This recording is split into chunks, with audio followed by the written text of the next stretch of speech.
محمد وعلى أنصار سيدنا محمد وعلى أزواج سيدنا محمد وعلى ذرية سيدنا محمد وسلم تسليما كثيرا.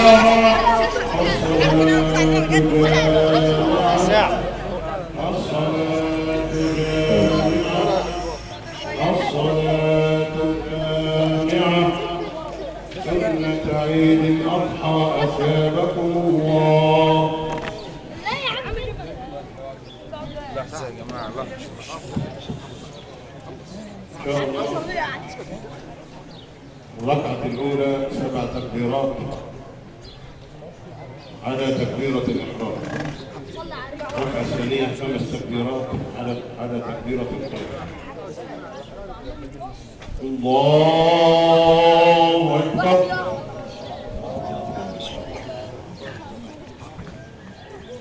الله أكبر.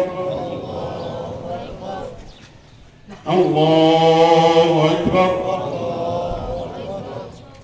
الله أكبر. الله أكبر. الله أكبر. الله أكبر. الله أكبر. بسم الله الرحمن الرحيم. الحمد لله رب العالمين الرحمن الرحيم مالك يوم الدين. إياك نعبد وإياك نستعين.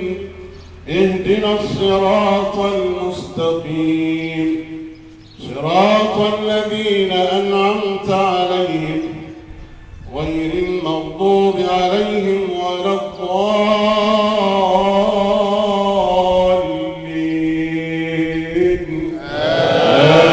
آمين.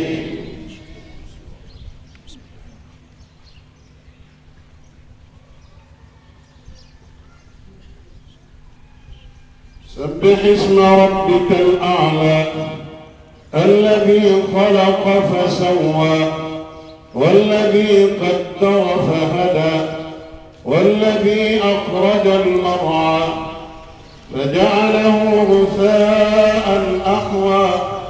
سنقرئك فلا تنسى إلا ما شاء الله إنه يعلم الجهر وما يخفى. ونيسرك لليسرى فذكر إن نفعت الذكرى. سيذكر من يخشى ويتجنبها الأشقى الذي يصلى النار الكبرى ثم لا يموت فيها ولا يحيا. قد أفلح من تزكى وذكر اسم ربه فصلى. بل تؤثرون الحياة الدنيا والآخرة خير وأبقى. إن هذا لفي الصحف الأولى صحف إبراهيم وموسى. الله أكبر.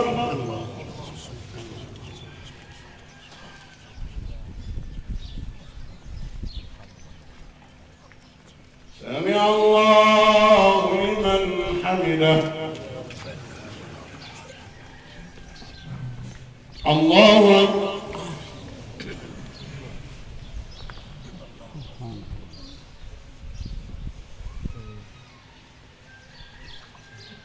الله أكبر.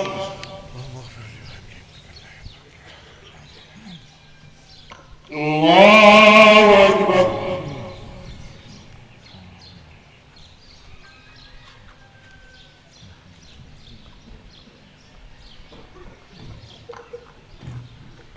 الله أكبر. الله أكبر. الله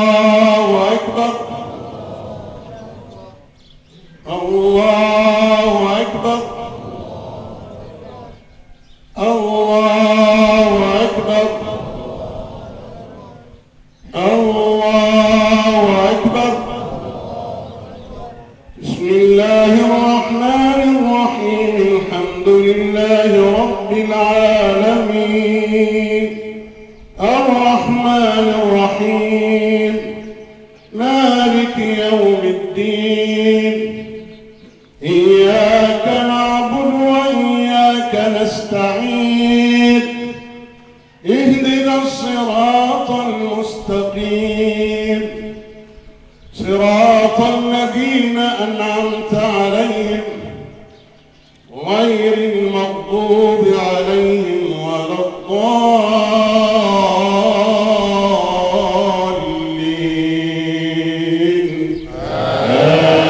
آمين.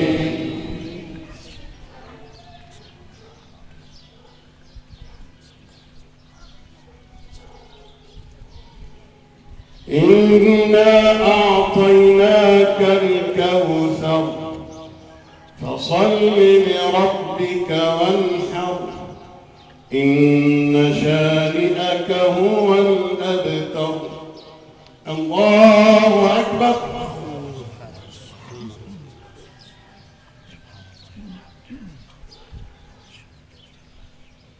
سمع الله لمن حمده.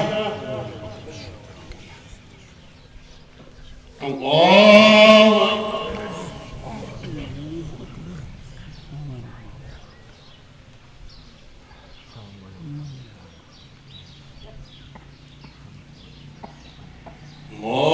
الله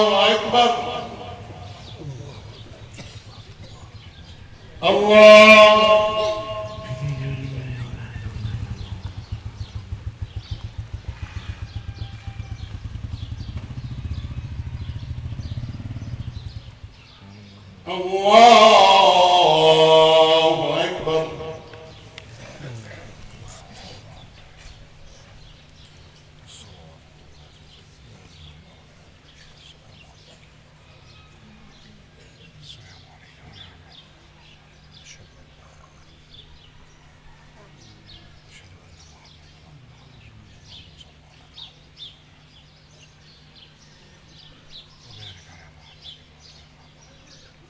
السلام عليكم ورحمة الله. السلام عليكم ورحمة الله.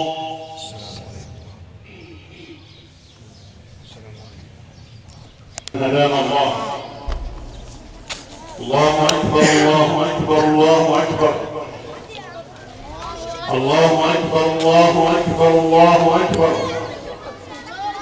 الله أكبر الله أكبر الله أكبر.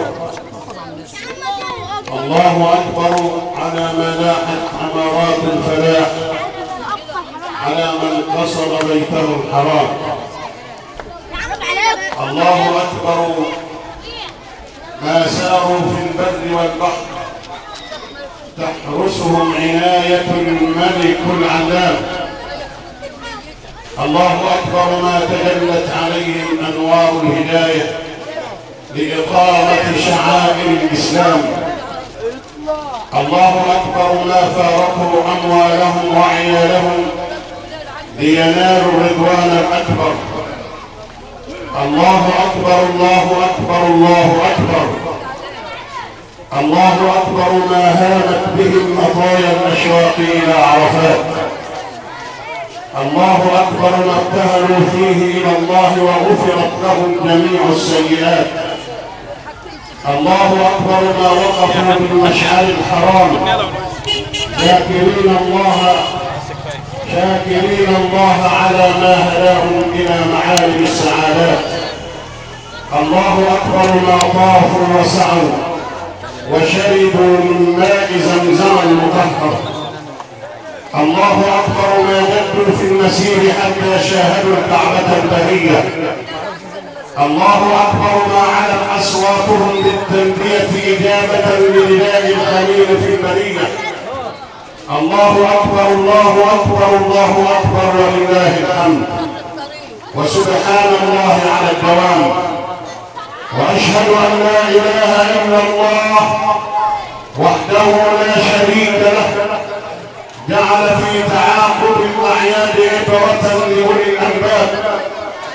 اللهم صل وسلم وزد وبارك على سيدنا محمد وعلى آله وصحبه والحافظين لحدود الله. أما بعد، فيا عباد الله، إن هذا يومكم يوم العيد لمن وقف بالأمس بعرفات فمحيت سيئاته وغفرت ذنوبه. هذا هو يوم التضحية والفداء، وما جعله الله عز وجل إلا ليبين للناس أن العبد ما خلق على ذهب على ظهر هذه الحياة إلا ليعطي ويشارك ويعلم حق الله عليه أولا وحق العباد عليه ثانيا. وقد تبرر ذلك في هذه القصة العظيمة التي من أجلها جعل هذا اليوم المبارك السعيد، والذي من أجلها جعل الله منها مناسك الحج وجعلها عنوانا لكل فداء ولكل تضحية، إعلان للدنيا أن سيدنا إبراهيم هذا الذي ابتلي في الله وقدم نفسه وقدم ولده قربانا لله جل وعلا، ذلك ومن يعظم شعائر الله فإنها من تقوى القلوب. هذا الرجل الذي تحدث عنه القرآن في كثير من مواضعه وسمى سورة في القرآن باسمه وهي سورة إبراهيم، وقصته ذكرت في سورة الصافات تكريما له وتعظيما لما قدم. فوزن الإنسان فينا عند الله ما قدم من تضحية وما قدم من فداء، لأن الله جل وعلا يقول في قرآنه: إن الله اشترى من المؤمنين أنفسهم، أي أن نفسك هذه ليست ملكا لك وإنما هي ملك لله جل وعلا، ورغم أنها ملك لله جل وعلا إلا أن الله اشتراها منك أيها الموحد لله. ورغم أن المال ملك لله جل وعلا إلا أن الله يقترب من عبده المال. الله يقول في قرآنه: إن الله اشترى من المؤمنين أنفسهم وأموالهم بأن لهم الجنة. ألا إن سلعة الله غالية، ألا إن سلعة الله هي الجنة. يقاتلون في سبيل الله فيقتلون ويقتلون وعدا عليه حقا في التوراة والإنجيل والقرآن. ومن أوفى بعهده من الله، فاستبشروا ببيعكم الذي بايعتم به. الله عز وجل يقول في القرآن: وإذ ابتلى إبراهيم ربه بكلمات فأتمهن قال إني جاعلك للناس إماما. فإمامة الناس لا تأتي من فراغ، ولكن يجب على الإنسان أن يقول: يا ربي، هذه روحي بين يديك، وهذه نفسي فداء لك يا الله، وهذه أسرتي فداء لك يا الله، وهذا مالي ملك وفداء لك يا الله. فأتمهن.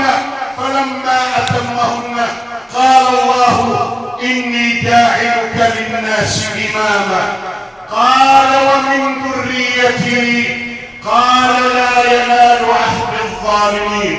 من هم الظالمون يا رب؟ هم الذين لا يهتمون بأمور الدين، هم الذين لا يعظمون شعائر الله، هم الذين تقوقعوا في بيوتهم ولم يشاركوا الناس في أعمال البر، هم الذين عصوا الله، هم الذين تكالبوا على الدنيا.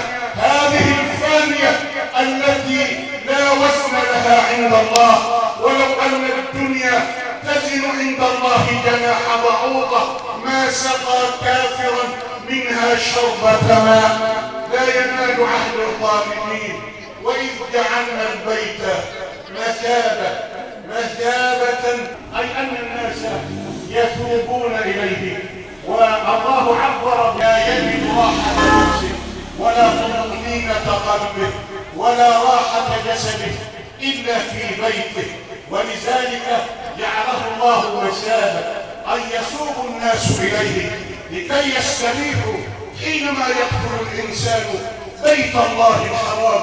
ونسأل الله أن يكتب لنا أن نزوره مرارا وتكرارا يا رب العالمين، يجد فيه الراحة، يجد فيه الطمأنينة، مثابة للناس وأمنا، أي أن الإنسان يتوب إلى راحته البدنية. يتوب الإنسان حينما يدخل بيت الله الحرام، يتوب إلى فطرته الأولى، إلى فطرة لا إله إلا الله، فطرة الله التي فطر الناس عليها، لا تبديل لكلمات الله.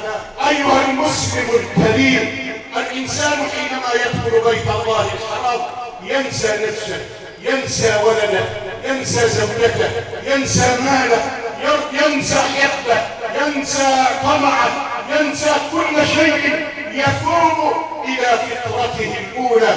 ولذلك يعبر الله مثابة، يتوب الإنسان إلى راحته، يتوب الإنسان إلى فطرته التي فطر الله الناس عليها، فطرة لا إله إلا الله. وأمنا أن يجد الإنسان أمانا له في هذا البيت المبارك.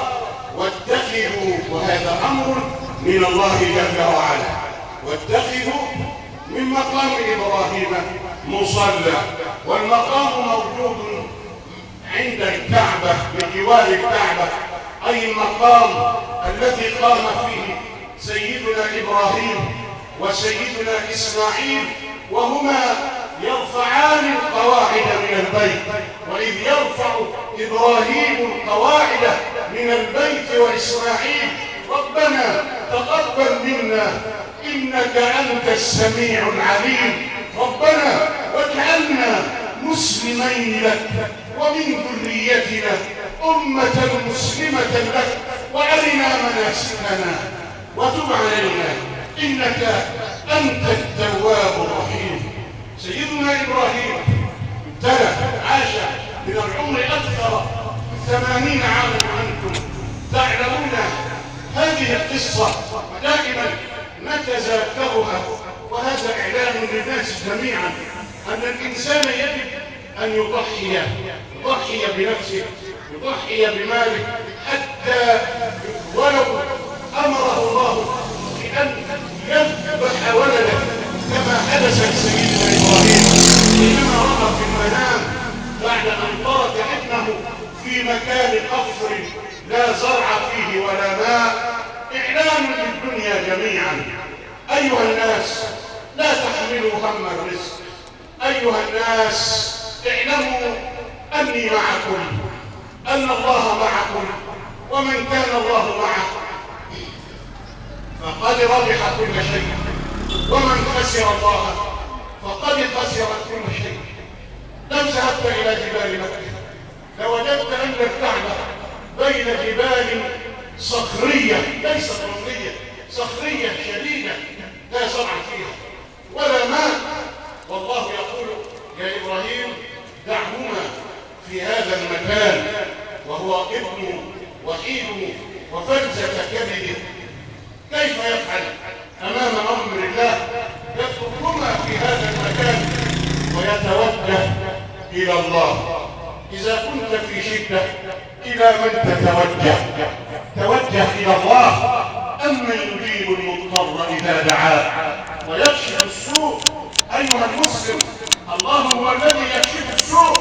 سيدنا إبراهيم يتوجه إلى الله: إني أسكنت من ذريتي بواد غير ذي زرع عند بيتك المحرم ربنا ليقيموا الصلاة. لماذا قال ربنا ليقيموا الصلاة؟ لأن الصلاة هي مهبط العطاءات ومحل الرحمات. إذا ضاق الدنيا فقف بين يدي الله، فصل لله، فابكي لله، فاصرخ لله، فنادي على الله. مريم البتول الضعيفة وهي تضع ابنها سيدنا عيسى عليه السلام، الله أمرها أن تذهب إلى المحراب وأنبت لها نخلة وقال لها وهزي إليك بجذع النخلة تساقط عليك رطبا جنيا. انظروا إلى حياة الأنبياء وإلى ابتلاءات الأنبياء، فليست الحياة طريقا مفروشا بالورود أو بالحرير، لا والله يا أخي، الحياة ممنوعة بالمتاعب وبالمصائب وبالابتلاعات. كيف نستعين على هذه الابتلاعات؟ يا أيها الذين آمنوا استعينوا بالصبر والصلاة إن الله مع الصابرين. أمرها الله وقال وهزي إليك بجذع النخلة تساقط عليك رطبا جنيا فكلي واشربي وقري عينا. سيدنا زكريا دخل عليها. هل دخل عليها الحجرة؟ هل دخل عليها في البيت؟ لا والله. كلما في اللغة العربية تفيد الاستمرارية، كلما دخل عليها زكريا المحراب، المكان اللي يصلى فيه المحراب. يا من أردت الرزق، يا من أردت البركة في الرزق، يا من أردت السعة في الرزق، يا من أردت البركة في العمر، انظروا قفوا في المحراب. كلما دخل عليها زكريا المحراب وجد عندها رزقا. قال يا مريم أنى لك هذا؟ قالت هو من عند الله، إن الله يرزق من يشاء بغير حساب. سيدنا زكريا جاءته البشرى فنادته. سيدنا زكريا وجد عندها الرزق، ربنا يقول هنالك دعا زكريا ربه. طيب جاته البشرى ودعا وهو فين؟ وهو في المحراب. طيب البشرى جاته هو فين؟ ونادته الملائكة وهو قائم يصلي في المحراب أن الله يبشرك بيحيى. فسيدنا إبراهيم قال ربنا ليقيموا الصلاة فاجعل أفئدة من الناس تهوي إليهم وارزقهم من الثمرات لعلهم يشكرون. تعجب كل العجب من هذا المكان الخاص، الصفا والمروة، جبلين من الصخور الشديدة. هذا المكان مملوء بالجبال الصخرية، أشد أنواع الجبال في الصخر هي هذه الجبال في المكان الموجود فيه الكعبة. فإعلان قال ربنا يقيم الصلاة فاجعل أفئدة من الناس. بركة دعوة سيدنا إبراهيم. الإنسان يعلم حينما يرى البيت الحرام وما فيه من تشييد وما فيه من بناء وما فيه من عظمة، وحينما يرى ماء زمزم من الذي فجرها لسيدنا إسماعيل؟ ما هذه البركة؟ ما هذا البناء؟ ما هذا العطاء؟ رب اجعل هذا بلدا آمنا وارزق أهله من الثمرات من آمن منهم بالله واليوم الآخر. قال ومن كفر فأمتعه قليلا ثم أضطره إلى عذاب النار وبئس المصير. فيخرج الماء بقدرة من لا يغفر ولا ينام. خرج من الصخر وخرج من الحجر لسيدنا موسى ونبع من بين أصابع الحبيب محمد. إعلان الدنيا يا أخوانا ما تشتركش هم بالرزق، ده ربنا اللي خلقنا، مش الإنسان يكبر. سيدنا إسماعيل وبلغ سن 22 سنة، طيب يشتد البلاء. إني أرى في المنام أني أذبحك فانظر ماذا ترى. يا سلام، يعني لو أنت شفت رؤية دي، يعني أنت بالنسبة لك يعني نعمة ضعيف تتبرد عليه رؤية، ورؤية الأنبياء حق. فعلم أن هذا أمر من خالق الأرض والسماء، فذهب إلى ابنه. هو لم يربه، لم يتربى في حضن أبيه، ولكنه تربى الذي رباه؟ ومن الذي رعاه؟ الذي رعاه هو الله رب العالمين. كان سيدنا ابراهيم عنده حوالي 106 سنه، فوق ال 100 سنه، 106 و108 سنه، راجل هتقول في الكهف، وابنه يعني شاب يافع سيدنا اسماعيل، فيذهب اليه ويقف بين يديه: يا بني اني ارى في المنام اني اذبحك فانظر ماذا ترى. ماذا قال هذا الابن الذي ربي على عين الله؟ انظروا ايها الشباب، ايها العاقلون لابائكم ولامهاتكم، انظروا الى هذا الابن البار. قال: يا ابت افعل ما تؤمر، لانه عارف ان الامر جاي منين؟ من الله. افعل ما تؤمر ستجدني، بطمنه ستجدني ان شاء الله من الصابرين. واسلم. ولذلك نام سيدنا اسماعيل مستسلما لامر الله، وجاء سيدنا ابراهيم بهذا السكين. وانتم تعلمون لماذا لم يامره الله ان يذبح ولدا اخر او ان يذبح نفسه، ولكنه يامره ان يذبح اثمن ما يمتلكه، وهو يستسلم لقدر الله. يسن سكينه وامه تهيئه للنساء. المراه الصالحه تعين زوجها على امور دينه، تقول له: من الذي امرك؟ يقول لها: ربنا. تقول له: اطع امر ربك. هي تعلم قدر الله عز وجل، ويعترضها الشيطان لغايه يذبحه ولخ في منى ترممه ولخ: يا عدو الله ان الخليل لا يفعل الا ما كان به مامورا. والابن ينام ويسلم لاكل ابوه ويسلم جسده، والاثنين يسلموا امرهم لخالق الارض والسماء. فلما اسلما، شوف القران، فلما اسلما وتله للجبين نزل عليه السكين. السكينة لا تسبح بقدرة من لا يقبل ولا ينام، ويهتز عرش الرحمن وتهتز الدنيا بأهلها. فلما أسلم وتله للجبين وناديناه أن يا إبراهيم. من الذي ناداه؟ أن يا إبراهيم قد صدقت الرؤيا إنا كذلك نجزي المحسنين وفديناه بذبح عظيم، بكبش من الجنة. فترك ابنه وذبح الكبش فداء لابنه. وهذه قصة فيها كلام كثير، فيها تضحية. فيجب عليه المسلم أن يضحي بنفسه، أن يضحي حتى ولو بولده، أن يضحي بكل ما يملك. ها هو سيدنا عوف ابن مالك الأشجعي.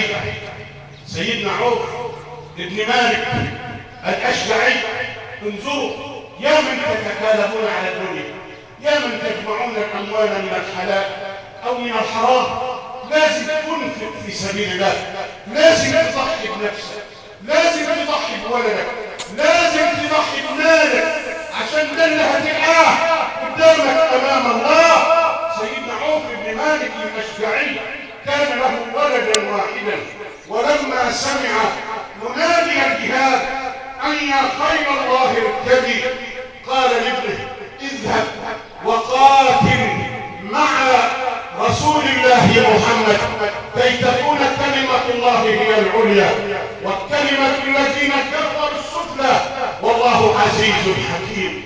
فخرج الولد يقاتل مع الحبيب محمد صلى الله عليه وسلم. وبعد المعركة خرج سيدنا عوف بن مالك الأشجعي ينظر في الجنود الذين أتوا مع رسول الله صلى الله عليه وسلم، فلم يجد ابنه بينهم، فوقف وانتظر طويلا فلم يجد ابنه الوحيد وحيده وفلزة كبده، فذهب إلى الحبيب محمد وقال: يا رسول الله إن ابني تخلف ولم يأتي مع الجنود. الجلود، فماذا أفعل يا رسول الله وأنت تعلم بأنه وحيدي؟ ماذا قال له الحبيب محمد؟ قال له يا عم يا ابن مالك أكثر أنت وزوجك من قول لا حول ولا قوة إلا بالله العلي العظيم. إذا كنت في ضيق فأكثر من هذه الكلمة فلها بركة، والله لها بركة. فسيدنا عوف بن مالك ذهب إلى بيته فقالت له زوجه ماذا قال لك رسول الله محمد؟ صلوا على الحبيب محمد. قال لها أمرني أن أقول أنا وأنت ونكثر من قول لا حول ولا قوة إلا بالله. فجلس في البيت وأخذ يقولان في ابتهاج وفي صراخ وفي بكاء وفي تواضع وفي زلة وفي مسكنة وفي إخلاص وفي استسلام لقدر الله جل وعلا، لا حول ولا قوة إلا بالله. فبينما هما منشغلان بالذكر مع الحي الذي لا يغفل ولا ينام إذا بالباب يدق، ففتح الباب فإذا بابنه بين يديه ومن خلفه قطيع كبير من الغنم. فقال له يا بني من الذي أتى بك هنا؟ قال يا أبتاه لقد أصرني الأعداء وكبروا يدي ورجلي بالحديد، وأردت بعد أن ناموا ونام القوم ونام المشركون في منتصف الليل أردت أن أفك هذا القيد وأن أفك هذا الحديد فلم أستطع يا أبي، فأنا أحاول فإذا بالحديد ينفك بقدرة من لا يغفل ولا ينام. فحينما فك الحديد من يدي ومن رجلي خرجت أخرج وأنا أجري مسرعا، فإذا بغنم القوم سقتها أمامي وجئت بها، فأنزل الله قوله ومن يتق الله يجعل له مخرجا ويرزقه من حيث لا يحتسب ومن يتوكل على الله فإن الله بالغ أمره قد جعل الله لكل شيء قدرا. فهذا هو يوم الفداء، هذا هو يوم التضحية، والفداء والتضحية في كل يوم. فإن الله لا ينظر إلى صوركم ولا إلى أجسادكم ولكن ينظر إلى قلوبكم وأعمالكم. ادعوا الله وأنتم موقنين بالإجابة.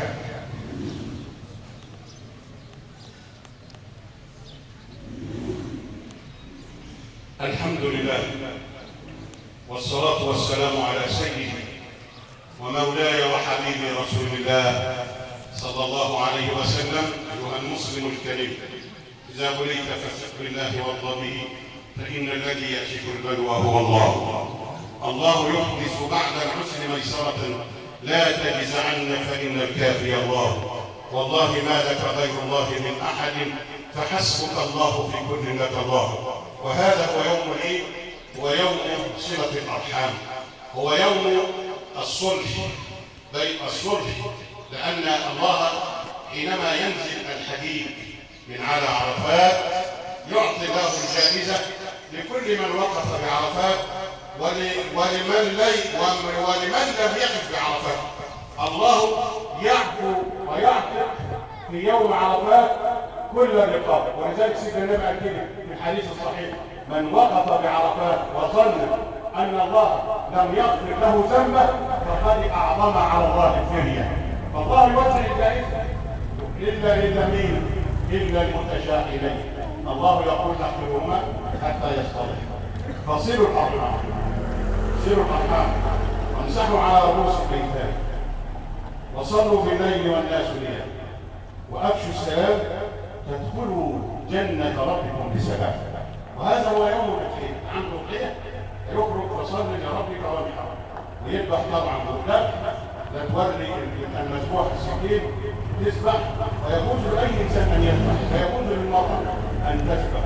الذبح طبعا سيدنا النبي قال لسيدنا عائشه قومي فاشهدي اضحيتك فان الله يغفر لك ذنبك عند اول قطره من الدماء تقع على الارض. وخد بالك الاضحيه دي زي ما احنا اتكلمنا امبارح هي المركبه بتاعتك اللي هتركب على الصراط الذي ينصب على ظهراني جهنم.